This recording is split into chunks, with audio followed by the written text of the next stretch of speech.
Spoilers suck. Man, I wish all my intros were that easy. I might actually make a video more than once every 3 years. But no, seriously, never underestimate the element of surprise. To me, surprise and twists and secrets revealed is one of the most interesting factors of a lot of pieces of media, not just games. Which is a memo that most people seem to have not read. Or actually, you know what? No, I take that back. Most people have read that memo. It's just a lot of them read it and then light it on fire. Some things are spoiled before they're even out for public consumption. How do you do that on purpose? Not all your uncles work at Nintendo. I know. My uncle told me. And now let's talk about some of the times video games were spoiled for me, so I can vent my internal rage in a healthy manner. Obviously, I am going to give spoiler warnings. Most of the games on this list only came out in the last 5 years or so odds are most of you don't actually need spoiler warnings, but the topic literally calls for spoiler warnings, so we'll do it. We'll do it? Fuck you, Uncle, you didn't give me a Christmas card! Spoilers for Batman Arkham Knight. Batman's pretty cool. The Batman Arkham games are pretty cool. Well, that part kinda depends on which title we're specifically talking about. Arkham Asylum is close to perfect. Arkham City sacrificed a bit of what made Asylum amazing, but was still solid. Arkham Origins was good, but by this point, I was personally getting a little worn out. It didn't help that Origins primarily existed to give the next proper Arkham sequel additional development time, which I felt held Origins back a few pegs. When Arkham Knight was revealed, I was kind of off the Arkham train by then. I was just kind of tired. Also didn't help that Warner Bros. Interactive was more interested in churning out the DLC in a timely, profitable fashion than fixing the bugs and the PC port. So I was like, yeah, okay, I'm sure you're fine, video game, but I got other shit to go do. The only waning interest I had in Arkham Knight was in who the Arkham Knight was. The Arkham Knight was a quote-unquote brand new character created by Rocksteady. His motives, his identity, his connection to Batman, all a big plot point to uncover. Unless you stop and use any amount of brain power for 20 seconds. My cousin is a big Batman fan. He got the game, and then one day we were hanging out and he's telling me how awesome it is, and I'm kind of listening to him, but my mind's kind of trailing off to something else. I'm kind of giving him half answers. And then at one point I just suddenly blurt out, Arkham Knight is Jason Todd, isn't it? Is it a spoiler if you correctly guess it on the first try right before it's 100% confirmed for you? Well, I hope so, otherwise this will be a top 4 list, and that just doesn't sound right. Now, the amount of Batman comics I've read and the amount of Batman media I've seen that wasn't animated or involved Christopher Nolan is extremely limited. So for the longest time, I falsely believed there to be only one Robin. I had only found out, coincidentally enough 2 months prior to the game's reveal, that there have been multiple Robins throughout Batman continuity, and that the backstory of one of them seemed suspicious. A character long thought to be dead around the same time a totally new character shows up on the scene, knows a lot about Batman, and fights a lot like him too, just a bit more stabby and shooty? Where have I stumbled across this on a wiki before? The Arkham Knight mantle was clearly invented just as an excuse to put Arkham in the title for the 4th time in a row, and the Knight's true identity had to be someone who already existed in the Batverse. I mean, if you unmasked the big, bad, intimidating villain, and it was just regular old Jock Schlock from down the block, that'd be shit in and of itself. So you start going down the mental list of pre-established characters the Arkham Knight could possibly be, arrive at Jason Todd's name, linger on it for an oddly long amount of time before then realizing that, yeah, there's a reason you're doing that.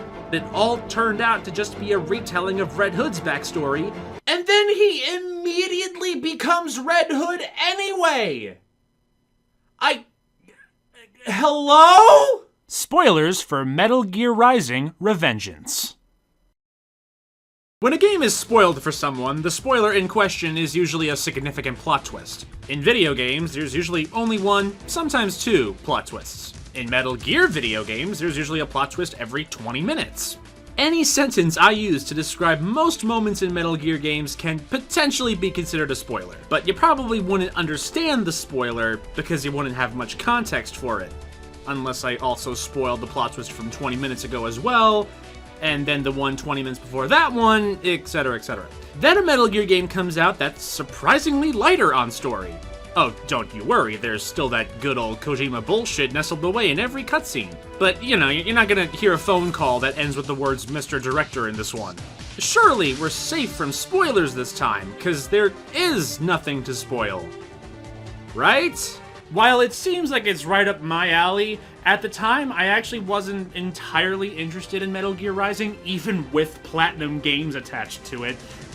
I thought Raiden was cool in MGS4, but I wasn't entirely sure I wanted an entire game around him. But I've had shittier opinions before! Turns out, yeah, I did want a whole Metal Gear game of this, but unfortunately it took a spoiler to bring me on board. I forget the exact tweet I saw that spoils Rising's final boss, but somewhere in it the guy said it was a politician on steroids. I took this tweet literally. It actually wouldn't be the weirdest thing that's happened in Metal Gear games. But it wasn't something dumb like a politician on steroids.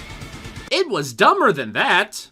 Again, at the time, I wasn't considering getting Rising anyway, so I was like, okay, I have to see what this steroid shit is about.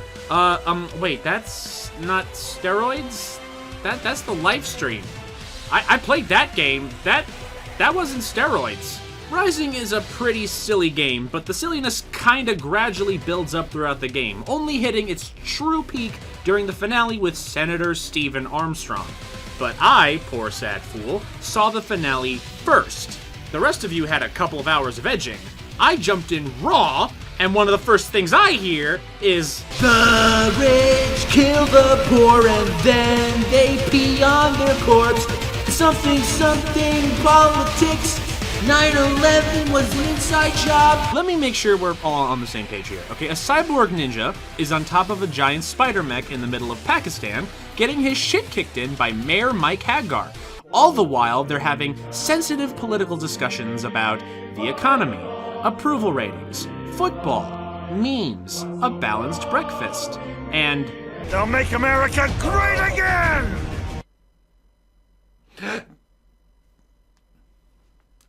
I'm gonna leave that one alone.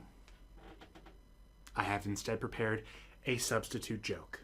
Look, I know there hasn't been a Final Fight game in a very long time, Mr. Hagar, sir, but you gotta calm down a little bit. This is the moment that sold me on getting the game. It was beautiful.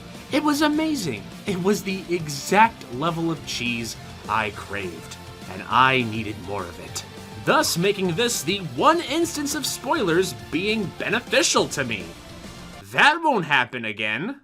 I do not like them, Sam I am. I do not like green eggs and ham. Spoilers for Shin Megami Tensei Persona 4. I've mentioned at least a couple of times on this channel how I never played a Shin Megami Tensei game, which is something I have finally remedied in the past month with Persona 4. Not a bad starting point as far as I'm concerned. I really enjoyed this game. I was terrible at it, started on normal and couldn't even get past Dungeon 1, dialed it back to beginner, and still had to do a bit of soul-searching in parts, but I loved the story, the characters, most of them, and I loved the mystery element of it too. Well, okay, loved might be too strong a word, seeing as the biggest part of a mystery should be solving it, but unfortunately I went in knowing who the culprit was. You see, there was a fighting game club room I frequently visited at my college. Of course, you'd often find me on the Smash Brothers setups like a plebeian, but on the rare occasion someone would be off in the corner playing Persona 4 Arena Ultimax, and I would catch glimpses. One of the playable characters someone picked was named Toru Adachi, and oh, I wonder who the main villain of Persona 4 is! Yeah, I'm sorry, no one has this walking animation and saves cats stuck in trees, okay? Adachi is a pretty twisted skunt, but you want to know that upon beginning a completely blind playthrough of Persona 4. He does a pretty good job acting like a total jabroni the whole way through, and the game takes care not to shine too much spotlight on him early on. He only starts getting more screen time around the halfway mark, and by that point the game's already plastered red flags over 2 other individuals who, yes, caused some problems separate from Adachi, but are otherwise not the investigation team's true target. The game does drop subtle hints that most players might miss if they're not paying attention. If you're playing the golden version of the game, it's possible to social link with Adachi, which might take most suspicion off of him in the player's mind. And late game, you are outright asked to correctly single out Adachi from a long list of characters, and failure to do that guarantees you the bad ending. Which I thought was really cool, more interesting than just having the characters figure it out themselves in a predetermined cutscene. Now this is the part where someone with a smaller dick than me pipes up and says, "Oh, but it was so obvious it was Adachi." Good for you. I wouldn't know that. Like I said, I immensely enjoyed my playthrough regardless, but I probably would have enjoyed it at least 20% more if, during Adachi's first on-screen appearance, I didn't know to yell, "Guys, there he is! He's getting away! We can save like 50 hours right now!" And he's gone.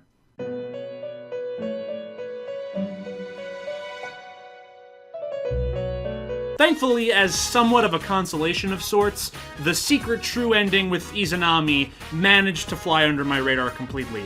I was aware there was an Izanami in the game, but I was under the assumption she was a persona you got or something. So, bullet dodged there, but at the same time, Izanami only supplied the flamethrower. Adachi started the inferno. But then again, in fairness to both of them, neither of them created Dancing All Night. You can do it, Naruto-chan! Here! Look!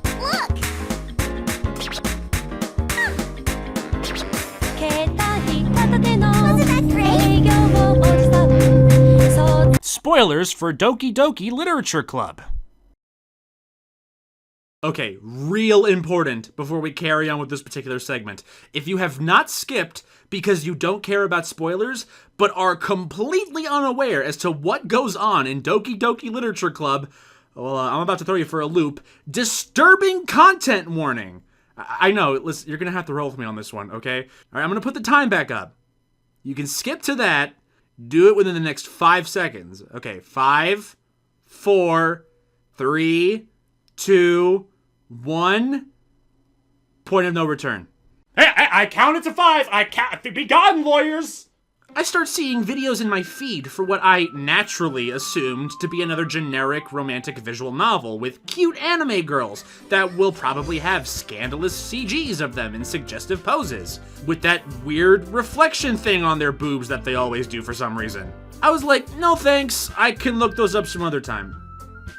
I mean, then when the videos persisted and more people talked about it on social media, I was confused. When was the last time you've heard of a romance visual novel that gained this much attention? That didn't have some kind of catch? So, of course, I thought there was some kind of catch. I had gotten lucky thus far. However, like clockwork, the second I believed there to be a catch, wouldn't you know it, some people got a little too creative with their thumbnails and titles. Don't trust Yuri? What makes Doki Doki Literature Club scary? Gamers react to Sayori's death with Sayori's hanging corpse displayed up front for all to see. Oh, hey, I didn't know Logan Paul played this game. Now see, this one's my personal favorite. The guy put a spoiler warning on top of a spoiler.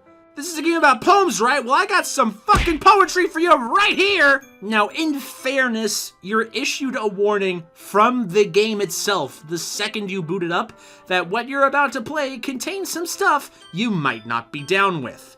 And I totally get that Dan Salvato had to do this, otherwise the angry letters from parents would be inescapable. Really, the only way you'd be able to go into this completely 100% blind is to have someone else show you the game. And for that to happen, somebody else has to play the game first. And a lot of somebodies played the game first. You could make the argument this genre twist can't really be counted as a spoiler, since in order to exist without legal ramifications, it kinda had to shoot itself in the foot. So good thing you guys also made sure to let me know that Monica was the true main antagonist. Sure, the list of possible candidates is limited to begin with, but the only one you could really rule out immediately on your first playthrough is Sayori, for obvious reasons. But that still leaves us with 3 possible suspects at the beginning of Act 2, and just in case you forgot, one of them bleeds and comes on the script for Batman v Superman, so it was still pretty up in the air. But no, let's make sure to bring up the phrase just Monica at every possible I mean, at first, I just assumed Monica was everyone's chosen waifu, and this was even after I found out the game was a kill fest. But instead, no one chose Monica, because Monica chose all of them first. While the game was still worth a playthrough just to see exactly how the game quote-unquote glitches out, and a few moments that disturbed even me, the game should have started with me saying, I hope I get Yuri, not, I hope Yuri doesn't get me. I'm now gonna kill 10 seconds or so, in case someone tried to skip this segment but accidentally undershot it a little bit. I don't want them to see Yuri not at her Sunday best. Spoilers for Undertale.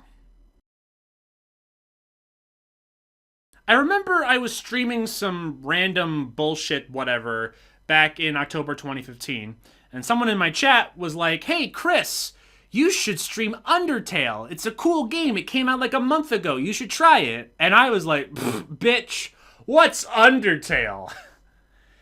I would receive an answer to that question for the next 9 months. You know those people who are unrealistically mad at Undertale's mere existence? Like an extremely religious 80-year-old lady who owns too many cats and sees 2 dudes smooching and promises them Armageddon will claim them first?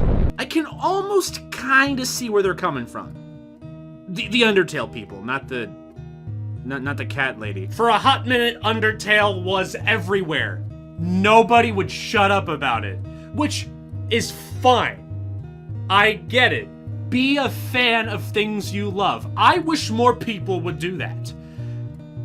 But a couple of yet to get a bit far. And I'm not talking about the porn either. I've just accepted that part. I have made peace with that fact. 2 of the characters are literally bones. I understand that this is an inevitability. All I ask is that you spare my family. But unfortunately, with a game this massively popular, and made so very quickly, it was beyond free for spoilers to creep onto my Twitter timeline. Except this time, it wasn't a single vague tweet about steroids, but more so multiple explicit tweets about bad times. Multiple aspects of the game were spoiled for me. Some minor, like Flowey being evil, which is revealed 2 minutes into the game anyway, so I'll give that one a pass. Some major, like the part where Mettaton is actually Girahin. And Azrael Dreamer, but you know, that part's not as important. Thankfully, when I finally sat down to play the game in an effort to squeeze some surprise out of the narrative before it could be spoiled any further, I managed to have a great time with it, and Undertale probably ranks somewhere in my top 10 favorite games ever. Or 20, I don't think about this shit. Or at least what I thought was the whole game ranked. The internet was not done yet. You all had yet to reveal the best part of the whole game, killing every single all of the things. Oh, what, you're telling me the genocide route isn't everyone's favorite route? Well, you could have fooled me. Oops, I killed Toriel this. Wow, Undyne's hard that. Everything else. Just when I thought the internet was perfectly content with spoiling a story, they went ahead and spoiled a mode too? Is nothing sacred? The genocide route was never marketed by Toby Fox. Flowey only kinda hints at its existence, and that's only after you do everything else. Genocide route isn't even an official term used by the game. It was dubbed as such by fans. Many of them. 'Cause they wouldn't shut the fuck up. It was supposed to be a secret mode that lets sadomasochists be sadomasochists before then getting called out for being sadomasochists, and then getting butt fucked up the fuck butt, and then you're supposed to have an existential crisis about the whole thing, but you don't because you watched a 6-second Vine earlier that same week of Nico Bellic getting run over by Sans Undertale, so you were fucking ready for the whole thing! Nothing is learned. We know everything. There is no God. Where was I going with this? Oh, right. Listen, Toby, man, listen, I'm just letting you know. Nintendo is really cranky about copyright, okay? I mean, have you seen some of the shit they've pulled? I'm just looking out for you, okay, dude? Every day, I imagine a future where I can be with you. In my hand is a pen that will write a poem of me and